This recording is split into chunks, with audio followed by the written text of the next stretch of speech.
Salut les gars, bienvenue sur musculationprisedemasse.com. Ici Étienne et j'ai à ma compagnie Maxime Saint-Onge qui fait un retour à l'émission. On vous en a parlé la semaine passée. Maxime était avec nous il y a quelques mois. Si vous nous regardez depuis quelques mois, vous l'avez déjà vu. Et depuis qu'il est passé à l'émission, on a reçu beaucoup de demandes de le réinviter. Et on a reçu beaucoup de bons feedbacks sur les DVD, les entrevues qu'on avait enregistrées avec lui. Fait qu'on l'a réinvité, tabarnouche. Ouais. Et puis, c'est ça, il est avec nous cette semaine. Et puis, la première fois, je ne le connaissais pas beaucoup. Puis là, maintenant, je le connais un peu mieux. Fait que je vais pouvoir plus comme lui dire quand je ne suis pas d'accord avec ce qu'il dit ou faire des jokes comme ça. C'est ça, ça devrait bien se passer. Donc, sans blague, je vais sans doute le laisser parler pas mal parce que c'est rare qu'il se trompe. Fait que pour les nouveaux, si vous avez jamais entendu parler de Maxime, Maxime a un bac en activité physique, une maîtrise en nutrition et un doctorat en sciences de l'exercice. Ne me trompe pas jusqu'à maintenant. Ouais, fait que je suis bien endetté. T'es bien endetté. Il va falloir qu'on t'invite plus souvent. Aujourd'hui, il dirige sa propre compagnie qui s'appelle Cinémorphose, son blog à lui sur l'entraînement, aussi un site web sur l'entraînement pour la femme. Il est coordonnateur au développement et technologie dans un groupe de recherche à Sainte-Justine et il entraîne des athlètes de fitness. Et ça, si vous êtes avec nous depuis quelques semaines, vous avez vu ça aussi. Maxime entraîne des athlètes de fitness même de niveau international et a entraîné l'athlète qui a obtenu le titre Miss Univers. Ouais. Il n'y a pas si longtemps. Ouais. Félicitations. Merci. Yes. Félicitations à elle. Oui, félicitations à elle aussi. Elle s'appelle Laura Stevenson. Félicitations, Laura. Alors, donc Max, tu as le côté théorique, il y a aussi le côté pratique. En tout cas, visiblement, il est capable de faire obtenir de bons résultats sur le terrain à ses athlètes. Et aujourd'hui, on va espérer que, alors qu'il va répondre à vos questions, il va vous aider à obtenir de bons résultats au gym. Puis, comme je l'ai dit il n'y a pas longtemps dans une de mes formations, quelqu'un qui est capable de prendre une fille puis de l'amener un pourcentage de gars plus bas que celui de certains gars, faire gagner le titre de Miss Univers, probablement que ça peut aider un gars à prendre de la masse dans son gym. On espère. On espère. Fait que cette semaine, on a 5 questions pour toi, Maxime, qui viennent de nos lecteurs, surtout des surtout des membres de notre club du programme du mois.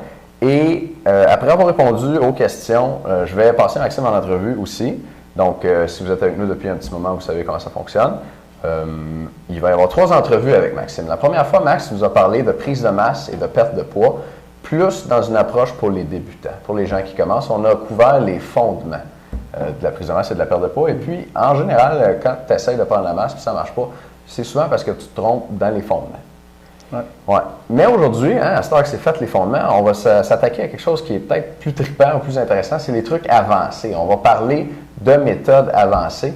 Et puis Max va nous exposer dans 3 entrevues de 45 minutes un modèle d'entraînement, si on veut, pour des gens qui ont beaucoup d'expérience en musculation puis qui ont de la difficulté à continuer à prendre de la masse musculaire. Là, tu te reconnais peut-être, ça fait longtemps que tu t'entraînes, tu as l'impression d'avoir essayé 1 million de méthodes d'entraînement. Il y en a 4 sur 5 qui ne marchent pas. Puis quand tu en essayes une, puis que ça marche, tu vas prendre peut-être 1 livre ou 2, puis ça ne marchera pas longtemps. Puis là, il faut que tu changes encore. Puis je pense qu'on peut être désœuvré des fois, pas savoir quoi faire parce qu'on essaie tellement d'affaires puis ça ne marche plus. On a l'impression qu'on ne prendra plus jamais de masse. T'sais. Mais si tu es dans cette situation-là, ces DVD-là vont être pour toi parce qu'on s'adresse à cette personne-là dedans. Fait qu'il va présenter le modèle sur le point de vue entraînement dans le premier, deuxième sur le point de vue alimentation, puis troisième sur le point de vue récupération. Fait qu'on couvre comme les 3 piliers de la prise de masse, entraînement, alimentation, récupération. On va faire ça tantôt.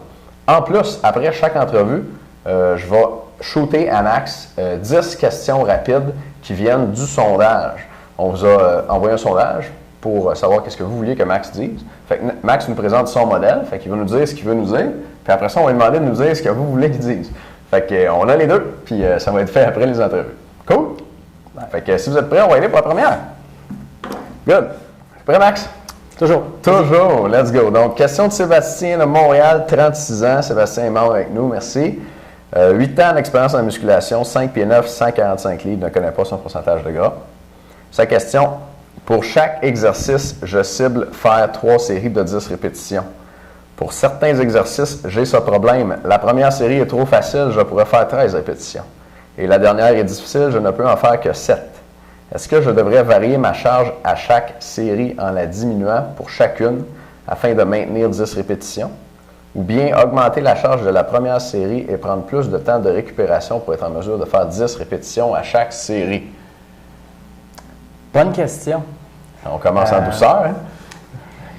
Donc, Sébastien, il y a juste une information que je ne vois pas, qui est le temps de repos entre les séries de 10. Il ne l'a pas dit. Il ne l'a pas dit. Donc, ça, on va spéculer un petit peu parce que ça joue pour beaucoup. Là. Si on a 30 secondes, 60 secondes, 90 secondes ou 120 secondes entre les pauses, ça fait une bonne différence là-dessus. Puis, ça changerait pas mal la réponse. Absolument.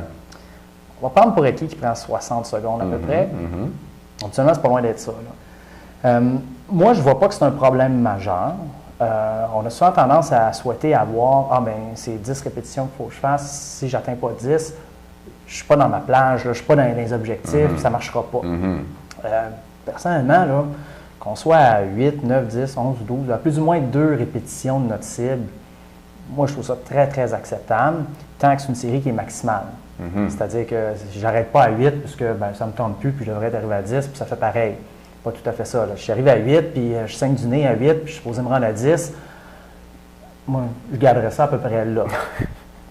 Par contre, si ça dérange beaucoup d'avoir une diminution comme ça, c'est-à-dire qu'il accumule la fatigue, à ce moment-là, ce qu'il peut faire, c'est faire un petit bloc d'entraînement, peut-être d'une semaine, 2 semaines, où il va travailler en force d'endurance, c'est-à-dire qu'il va augmenter de beaucoup le nombre de répétitions qu'il a à faire par série, donc forcément diminuer les charges, puis il va couper aussi ses temps de repos. Donc, peut-être prendre 30 secondes, 45 secondes de repos maximum entre ces séries, puis chercher à faire des séries à 15, 20 ou 25 répétitions. Ça va permettre d'améliorer un peu la capacité du muscle à soutenir un effort un peu plus prolongé. Et ça va surtout permettre, entre les 2 oreilles, à tolérer un petit peu plus l'effort, la douleur à l'effort. Donc, ça pourrait l'aider à uniformiser un petit peu son nombre de répétitions.